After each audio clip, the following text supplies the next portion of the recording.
Hello everyone, welcome back to our channel Morika English Academy. Myself Kukish Mehta, and today on 23rd of July I am going to start science for class 8. So today we will start a new chapter which is chapter 3, synthetic fibers and plastics. Okay, so fibers means, synthetic fibers means the threads, fiber means threads, synthetic means we get from industries. Okay,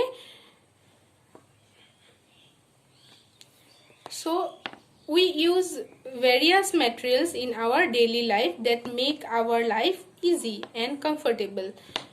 Few of them are natural materials while others are chemically processed in industries and are called man-made or synthetic materials. Okay, some materials we used are natural. Okay, that means natural means we get from plant or animals. Okay, fibers, some fibers also, we natural fibers are also there which we get from nature, that means from plant or from animal.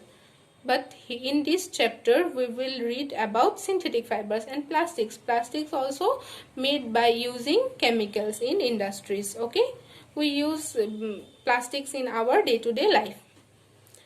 So materials around us, most of the materials around us are man-made material. Plastics, rubber, synthetic fibers, cement, glass, medicines, etc.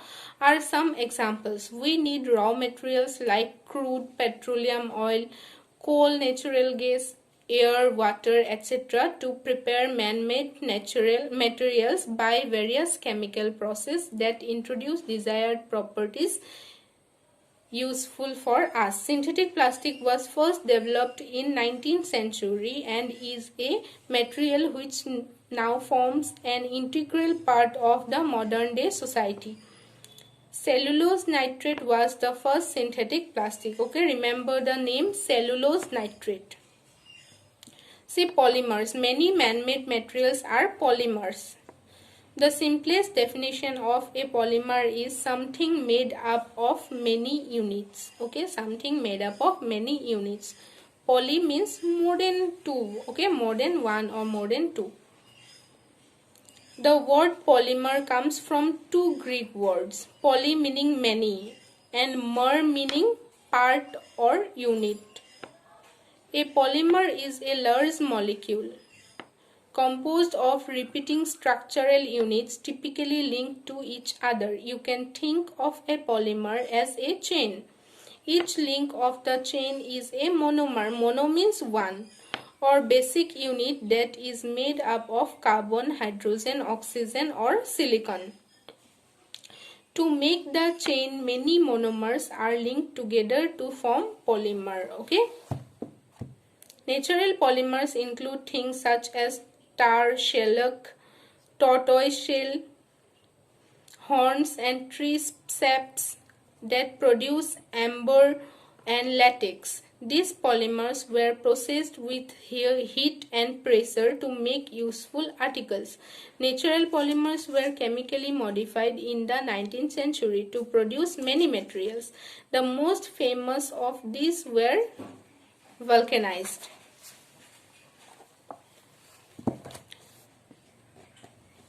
So synthetic fiber and their properties. Okay, so some synthetic fibers are materials that are continuous filaments or discrete elongated pieces similar to the length of a thread. They possess high tensile strength and are strong compounds. They have strong intermolecular forces. They are very important in the biology of both plants and animals for holding the tissues together. Fibers are often used in the manufacturing of other materials. Fibers are of two types, natural fibers and synthetic fibers or man-made fibers. Wool, cotton, wood pulp and silk are common natural fiber polymers. Rayon, polyester, nylon, acrylic, etc. are some synthetic fiber polymers. Okay, so these are the example of synthetic fiber and natural fibers. So there are some, here we will read about the properties of synthetic fibers. So synthetic fibers are rayon, polyester, nylon, acrylic, etc. Okay, in our next class we will discuss about the properties of rayon, nylon, polyester, etc. Okay, so thank you for today.